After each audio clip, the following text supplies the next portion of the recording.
It was meant to be a breathtaking dive into history, a haunting visit to a shipwreck swallowed by the Pacific Ocean over a century ago. For Gary Stempler and his wife, the trip aboard the spoilsport was supposed to be unforgettable. And it was, but for all the wrong reasons. They descended into the deep water, pressing in on all sides, silence stretching endlessly, only the sound of their breath and the distant groan of the ocean. As they reached the skeletal remains of the 1911 shipwreck, Gary's wife posed for a photo beside the rusting bones of the past.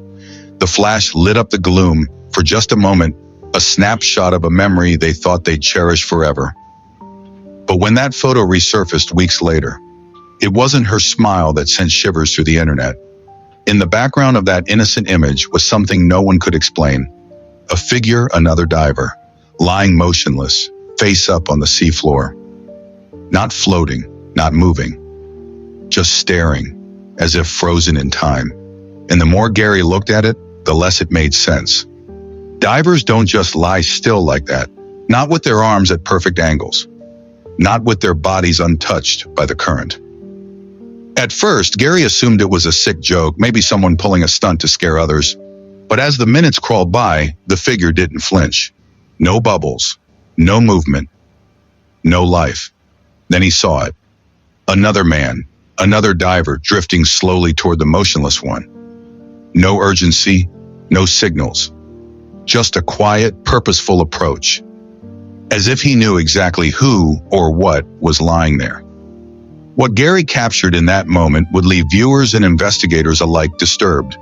Because when that photo went viral, people started recognizing things they shouldn't have, and questions began to surface that no one wanted to answer. Was it a ghost, a forgotten body, or something far more chilling? Tonight, we're diving into the dark mystery beneath the waves, one that still haunts those who've seen it. Stay with us to the very end, because what starts as a historical dive soon unravels into something far more sinister. If you love real-life mysteries that will keep you up at night, don't forget to like this video, subscribe to True Crimes Retells, and tap the bell so you never miss a descent into the shadows. Let's begin. Gary waited, watching from a distance, the bubbles rising in slow spirals toward the surface. He expected the second diver to do what any trained diver would do: assist, lift, save. But instead, the man turned away. No frantic signals, no desperate attempt to help. Just a cold, deliberate ascent, leaving the other diver behind, unmoving, face up, staring into the abyss. What Gary didn't realize at the time, what no one realized, was that the lifeless figure left behind wasn't just another diver. She was a newlywed, a woman named Tina. Just 11 days earlier, she'd walked down the aisle and said, "I do," to the very man who had just abandoned her under 60 feet of ocean. That man was her husband. And that moment, the moment Gary witnessed and photographed, would become the dark centerpiece of one of the most chilling honeymoon tragedies in recent memory. This is the devastating story of Tina Watson, a beautiful young woman full of promise, whose dream honeymoon ended in cold salt water and unanswered questions. Was this a freak accident, or something far more sinister? Would a man truly lure his wife into the deep just to never let her come back? You're watching True Crimes Retells. In this case, this one will stay with you long after the screen fades to black. Now let's go back to where it all began, before the headlines, before the ocean claimed her, before Tina's name became forever linked to betrayal. Tina Watson was born Christina May on February 13, 1977, in West Germany. Her life began with uncertainty. She was placed in an orphanage as an infant, a chapter of her story that could have gone in countless directions. But fate intervened, and 3 years later, in 1980, she was adopted by an American couple, Tommy and Cindy Thomas. They brought her home to the U.S., raising her with love and stability in Walker County, Alabama. Over the years, the Thomases moved a bit from Louisiana, then finally settling in Birmingham, but one thing never changed: their devotion to Tina. Those who knew her described her as kind-hearted, sweet, and full of life. She adored animals, had a gentle spirit, and was the kind of daughter every parent would be proud of. Despite the rocky start to her life, Tina grew up wrapped in warmth and care. But there was one shadow that followed her, a heart condition known as paroxysmal supraventricular tachycardia, or PSVT. It's a non-fatal condition, but still alarming. It causes sudden episodes of rapid heartbeat, chest tightness, and shortness of breath. For someone like Tina, it meant being cautious, careful, especially in high-pressure situations. Still, she didn't let it define her. After graduating from high school, Tina enrolled at the University of Alabama at Birmingham. She was bright, focused, and seemingly on her way to building a good life. During those college years, she even got engaged. Her first fiancé, a man named Scott, seemed to offer her the kind of stability she was used to. But as with many young relationships, things didn't work out. And that's when she met someone else. Someone charming, confident, passionate about diving and adventure. His name was Gabe Watson. And from the outside, he looked like the perfect match. But beneath the surface, something darker was already taking shape. By the time Tina had broken things off with her former fiancé, Scott, the door was left slightly ajar, and waiting right on the other side was Gabe Watson, David Gabriel Watson, who went by his middle name. Gabe wasn't a stranger to those around Tina. He'd been circling her for a while now. Gabe had already made his interest clear even before her last relationship ended. He wasn't subtle about it either. People described him as friendly, easygoing, maybe even a little awkward at times, but persistent, very persistent. He'd met Tina at the University of Alabama at Birmingham, and from the moment their paths crossed, he was fixated. Gabe wasn't just smitten, he was consumed. Even though he knew Tina was engaged at the time, it didn't stop him from constantly asking her out, as if her relationship status was just a temporary inconvenience. Tina, ever polite, turned him down. But Gabe didn't take the hint. He kept asking and asking. Then things started to shift. Tina's engagement was falling apart. Tension had built between her and Scott, and there were whispers that Tina's mother, Cindy, hadn't approved of the relationship from the start. Eventually, Tina ended things. She was single again, and right on cue, Gabe appeared. It was New Year's Eve, and Tina had gone out to celebrate with friends, maybe hoping to clear her head, and that's when she ran into Gabe again. Same smile, same persistence, but this time her answer was different. She said yes. From that night forward, things moved quickly. By January 2001, they were officially a couple. After college, Tina took a job managing a clothing store. Gabe, meanwhile, worked as a salesman for his father's packaging company. They seemed like a regular young couple building a life. But underneath, things were beginning to take a strange turn. Gabe had a passion, one that bordered on obsession: scuba diving. He was a certified rescue diver and often practiced at Oak Mountain State Park. He loved it, the thrill, the control, the escape. And soon he wanted Tina to join him. None. At first, Tina wasn't all that interested. And who could blame her? With her medical history, it was a dangerous hobby. Tina had undergone a procedure at age 24 to treat her heart condition, paroxysmal supraventricular tachycardia, PSVT, a disorder that causes the heart to race without warning. Although the surgery had helped stabilize her condition, the ocean isn't forgiving to anyone with heart problems. Her parents were deeply concerned. The idea of their daughter with her fragile heart diving into open water terrified them. But Gabe kept encouraging her. Some say he pressured her, and eventually Tina gave in. She enrolled in lessons, earned her certification, and pushed through her fears, all for him. By the fall of 2003, Tina and Gabe had been together for nearly 3 years, but her parents were still uneasy, and it wasn't just about the scuba diving. Something about Gabe didn't sit right with Tommy and Cindy Thomas. They couldn't put their finger on it, but they described Gabe as self-centered. He seemed emotionally unavailable, more focused on himself than Tina. And there were signs that the communication between the two wasn't exactly healthy. So when Gabe came to Tommy asking for his blessing to marry Tina, the answer wasn't what he'd hoped for. Tommy said no. Now, Gabe didn't need permission. He and Tina were both adults.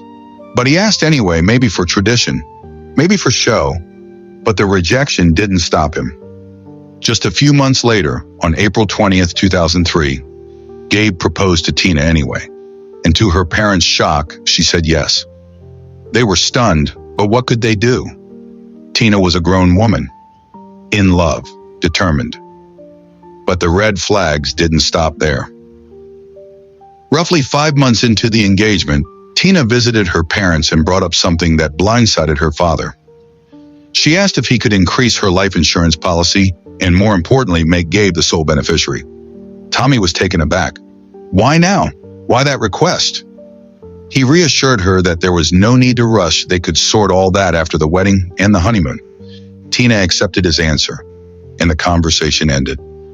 But it left an eerie feeling behind, a sense that something wasn't quite right. Then came the wedding day. On October 11th, 2003, in front of friends and family, Tina Thomas became Tina Watson. Everyone hoped it would be the start of a beautiful life. No one imagined it would end in death just 11 days later, in the cold, silent waters of the Coral Sea. Tina had always dreamed of a romantic honeymoon, something quiet, memorable, and filled with warm, easy moments. But Gabe, he had something else in mind. He planned what he called the perfect adventure, a scuba diving trip to the legendary Great Barrier Reef in Australia. It wasn't exactly Tina's dream. In fact, it was a little out of her comfort zone. But this was her husband, and this was their honeymoon. So she said yes. That one yes would become the most devastating decision of her life. Let's pause for a moment and understand the dynamics here. Gabe Watson wasn't just some casual diver. He was a certified rescue diver with over 55 successful dives under his belt. By contrast, Tina had only ever done 5, and none of those were in open water. They were in controlled environments. Swimming pools, shallow training dives. The ocean? That was a whole different world. And the dive Gabe had in mind wasn't just any ocean dive. It was the wreckage of the SS Yongala, a passenger ship that had sunk in 1911. It now rested nearly 100 feet beneath the surface of the Pacific, a ghostly reminder of tragedy and time, luring adventurous divers from around the globe. Tina's deepest dive before this? 9 meters. This one? 30, nearly 4 times deeper, with unpredictable currents and limited visibility. Still, the couple packed their bags and flew to Australia for a 2-week honeymoon. They spent the first week in Sydney, sightseeing and soaking up the charm of the city. But then came the second week, the one that would end everything. They headed to Townsville, Queensland, and boarded a ship called the Spoil Sport, a diving vessel meant to take them and a group of other divers out into the open sea to visit the sunken grave of the Yongala. But here's the thing, this wasn't a beginner's dive. Not by a long shot. The staff on board offered safety briefings, dive orientation, and even professional guides for those less experienced. Most would have taken the offer, especially someone like Tina. But Gabe, he declined, said they'd be fine on their own. After all, he was the expert. Just before the dive, Gabe made a strange request. He asked the crew to add extra weights to Tina's diving vest, claiming she needed them in order to descend properly. Some divers watching thought it was odd. Too much weight can be dangerous, especially for someone with limited experience. Still, the crew complied, and then they went under. It was October 22nd, 2003, at approximately 10:30 a.m. when the couple disappeared beneath the waves. Minutes later, only Gabe would return to the surface. Tina was nowhere in sight. When questioned, Gabe claimed that almost as soon as they started descending, Tina seemed panicked. According to him, she began flailing wide-eyed, struggling. In the chaos, she knocked off his air regulator and mask. He said he had to stop to fix his gear, but by the time he looked back, Tina was already sinking, her body limp, drifting helplessly toward the bottom. Here's where things get even more unsettling. Gabe told the crew that he couldn't go after her, that the current was too strong, that it was safer, smarter to surface and call for help instead of trying to save her himself. Now remember, this man was trained in rescue diving. Bringing distressed divers safely to the surface was quite literally what he was certified to do. And yet, he didn't. When questioned further, Gabe gave an excuse that left many stunned, including seasoned divers, investigators, and Tina's devastated family. He said, and I quote, he never learned how to bring someone else to the surface during training. 10 minutes passed after Gabe emerged alone on the spoilsport. 10 long minutes. And it wasn't him who dove back in. It was Wade Singleton, one of the dive instructors, who sprang into action. He raced into the water, found Tina unconscious on the ocean floor, and brought her back up with no hesitation. They transferred Tina to a nearby boat called the Jazz 2, where Wade and others worked to save her. Among them was a doctor on board. He immediately began CPR, desperate to revive her. He tried everything. Over 40 minutes of chest compressions, rescue breaths, and frantic effort. He refused to give up. But it was too late. Tina Watson, 26 years old, newly married, full of life, was pronounced dead at sea. The ocean had claimed her. But the question that haunted everyone on board and would soon shake the world far beyond that boat was this: did the ocean take Tina, or did her husband let her go? Because from the surface, Gabe's story looked convenient, contradictory, and eerily emotionless. And as the investigation would soon reveal, there were cracks in his version of events that went far deeper than the ocean floor. At first, it just didn't make sense. One minute, Tina was fine floating beside her husband, surrounded by sea life and coral, and the next, she was flailing, her arms thrashed in slow motion, bubbles escaping her mouthpiece in frantic bursts. She was trying to signal, to scream, to survive. And then, silence. Tina Watson, just 11 days into her dream honeymoon, was dead beneath the waves. The turquoise waters off Australia's Great Barrier Reef became the final resting place of a young woman who thought she'd marry the love of her life. But what happened after she died, that was when the tragedy started to twist into something more sinister. The people on board the dive boat that day were stunned, confused, shaken to their core. Everyone kept asking, what just happened? Tina was alive one moment and gone the next. Her new husband, Gabe Watson, was reacting, but not in the way anyone expected. Witnesses reported seeing him curled into a corner of the boat, sobbing, or at least pretending to, because as close as people got, no one saw a single tear. Not one. Instead of rushing to Tina's side, instead of cradling her lifeless body or begging for help, Gabe did something else. He went around the boat, asking for hugs, not answers, not help, just hugs. And when dive instructors finally brought Tina to the surface, her lifeless form pulled from the deep, Gabe never even approached her. He didn't hold her. He didn't touch her. He didn't say goodbye. He just left her there in the arms of strangers. Back on land, the truth needed to be unraveled. Professor David Williams conducted the autopsy, and what he found raised eyebrows immediately. There wasn't much water in Tina's lungs. Now, for someone who supposedly drowned, that detail didn't add up. A drowning victim should have far more water in their system. At the same time, her heart condition, PSVT, showed no signs of having contributed to her death. The official autopsy mentioned the presence of air embolisms, large air bubbles in the bloodstream, that can occur when someone ascends too quickly during a dive. But even this didn't fully explain what had happened. And still, despite all the red flags, the coroner ruled it a drowning. No deeper investigation, no criminal charges, just another name, another death, lost to the ocean. But something else didn't sit right. Wade Singleton, the dive instructor who had risked his own life to bring Tina back up, noticed something disturbing during the rescue. Tina was unusually heavy.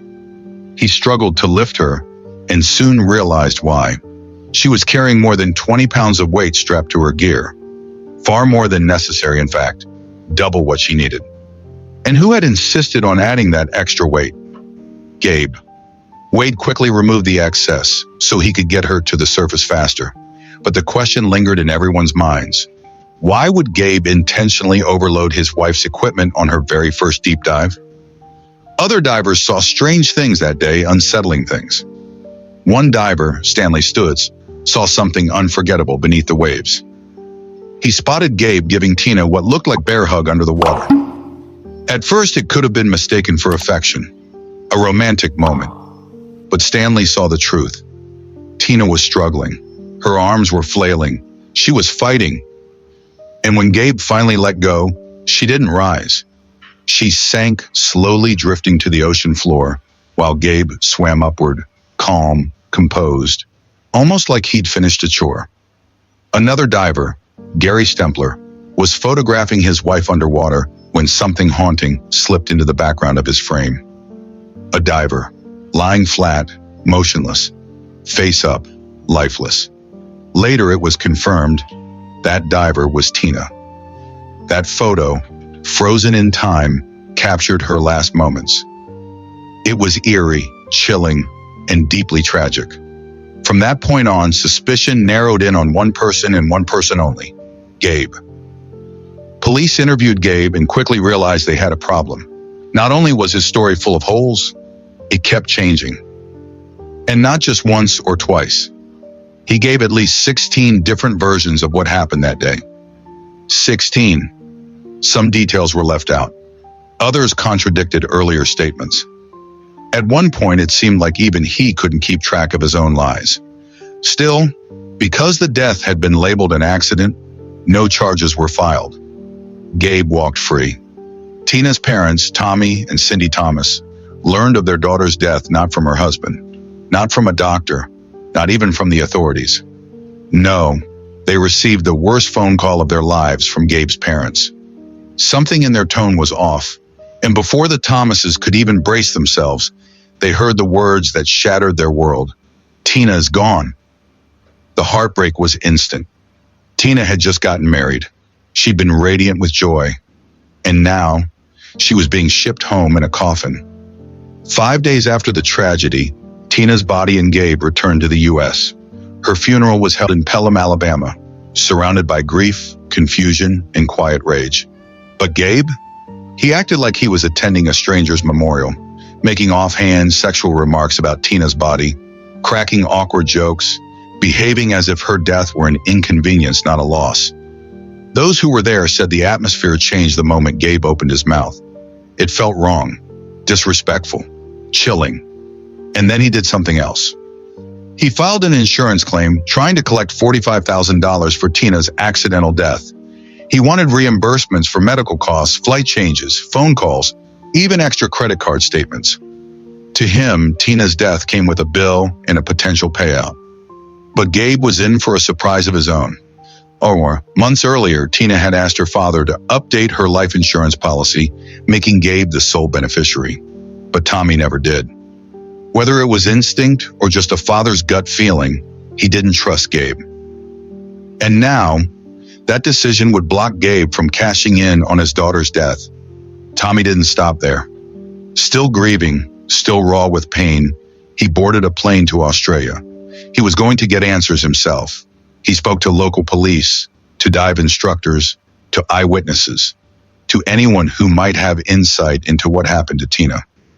And because of him, because of his determination, the Townsville police reopened the case. Without Tommy, this story may have ended right here, brushed aside, forgotten. But he kept pushing, and slowly the case began to shift. In July 2004, authorities officially reclassified Tina's death from an accident to a homicide investigation. Investigators began digging deeper. They studied both Tina's and Gabe's dive computers, specialized gear that records every detail of a dive, depth, duration, movement. Gabe had claimed he'd raced to the surface to get help, but his computer told another story.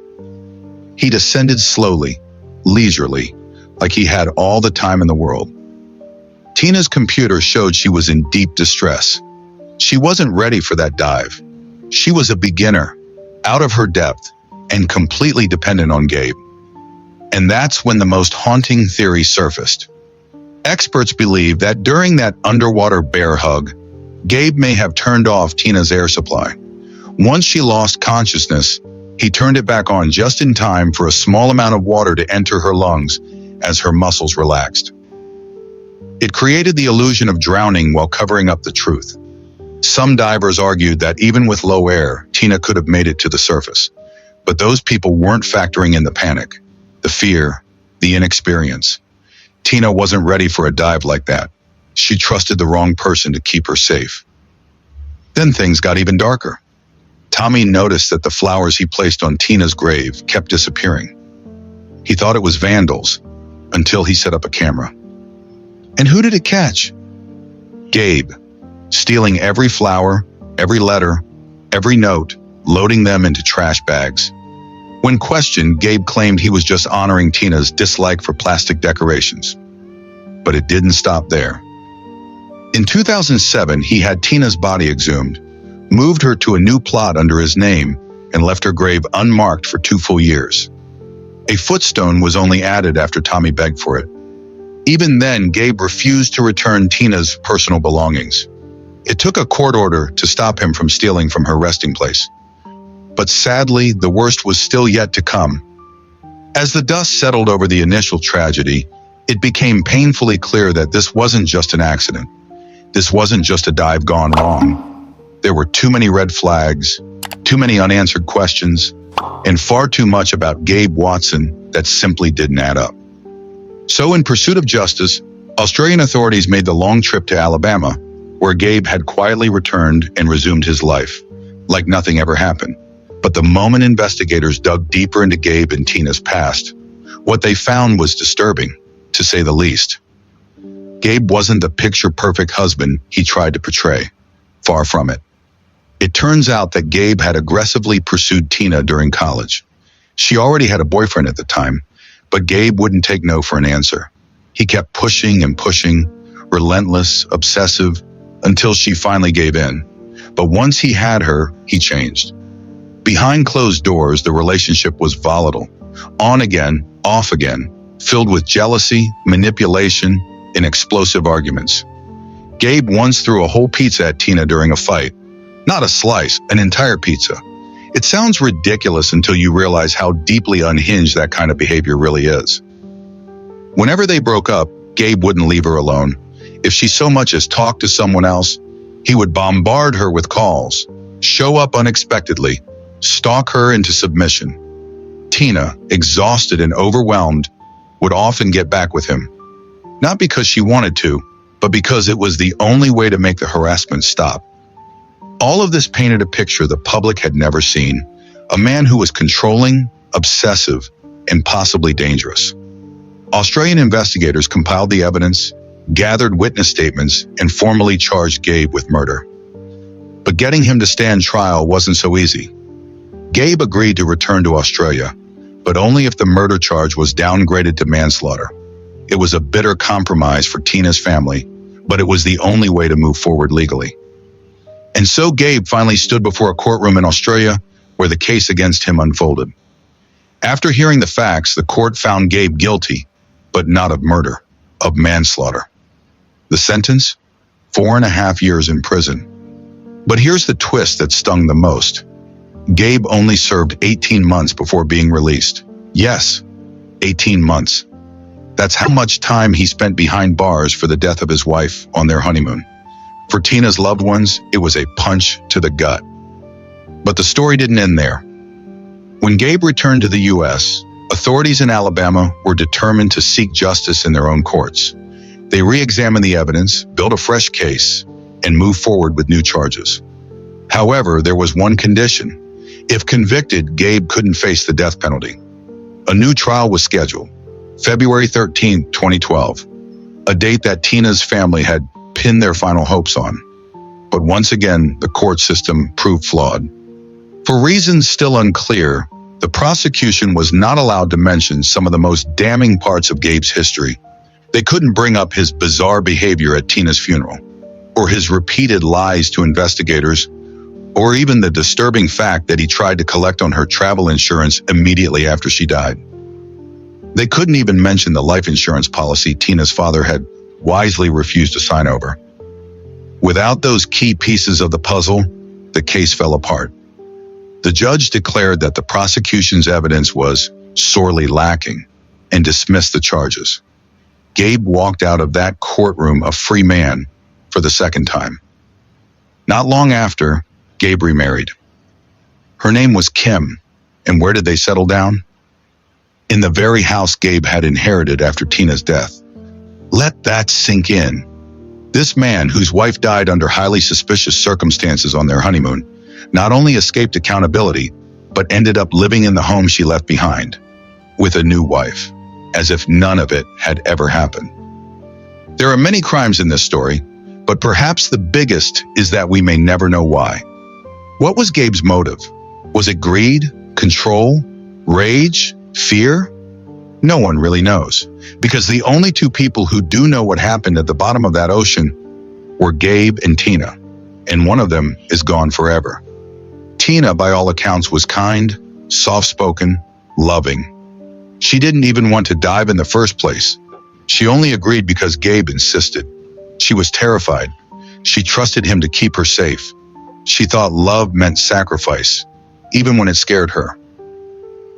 And he took advantage of that love in the most horrific way imaginable. Even now, years later, Tina's family continues to seek closure. They aren't looking for revenge. They just want answers, the truth, something to bring peace to a story that has haunted them for more than a decade. But that truth remains buried. Somewhere in the silence, Gabe refuses to break. And Tina?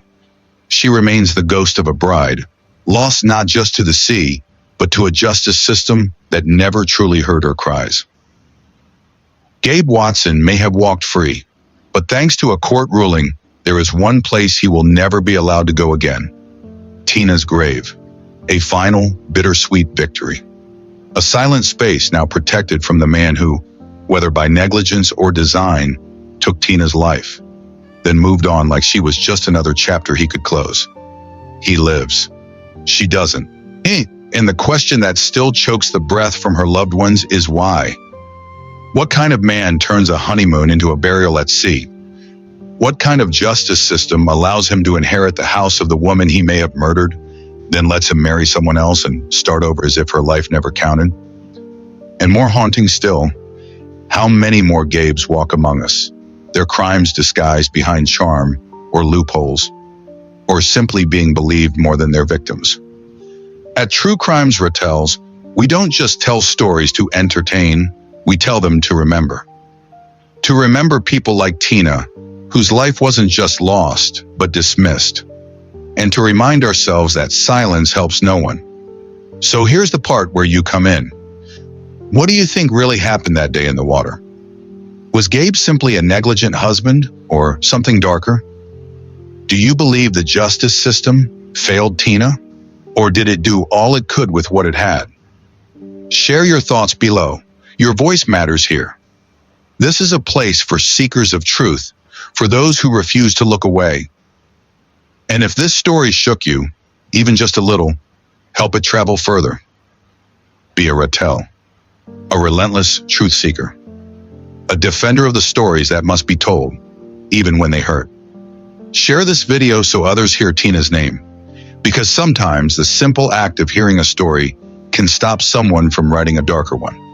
Subscribe if you haven't yet. It's free, but it means the world to what we do here. And don't forget to tap the bell so you never miss when we drop new cases, every single week right here on True Crimes Rattles. Until next time, stay watchful, stay human, and never stop asking the hard questions.